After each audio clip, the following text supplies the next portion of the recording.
Hi friends, welcome back to our channel PSR. Good morning friends ఈ వీడియోలో మనం మదనపల్లి మార్కెట్లో ఈరోజు టమాటా స్టాకు ఎంత వచ్చిందో తెలుసుకుందాము. నిన్నటికంటే పెరిగిందా తగ్గిందా ఈ వీడియోలో అయితే తెలుసుకుందాము. ఈరోజు డేట్ వచ్చేసి 29వ తారీఖు 6వ నెల 2024 సంవత్సరం. ఇక్కడ మదనపల్లి మార్కెట్లో అయితే ఈరోజు ప్రతి ఒక్క మండికి స్టాక్ అనేది పెరిగింది.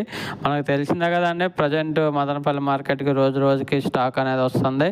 ఎందుకంటే ప్రజెంట్ అన్నమయ్య జిల్లా కానీ మదనపల్లి చుట్టుపక్కల కానీ మొలకల చెరువు, అంగళ్ళు ఈ ఏరియాల నుంచి అయితే కొత్త తోటలు అనేది వస్తున్నాయి. ఫస్ట్ కటింగ్, సెకండ్ కటింగ్ కాయలు అయితే వస్తున్నాయి. దానివల్ల స్టాక్ అనేది పెరుగుకుంటూ వస్తుంది. ఈరోజైతే ప్రతి మండీకి అప్రాక్స్గా ఒక 500 నుంచి 1000 బాక్సుల దాకా అయితే పెరగడం జరిగింది ప్రతి ఒక్క మండీకి. ఇంకా చూడాలి మరి ఈరోజు టాప్ ధర ఎంత వెళ్ళిద్ది అనేది. నా ఎక్స్పెక్టేషన్ అయితే ఉదయం 1000 రూపాయలు అయితే ఉంది.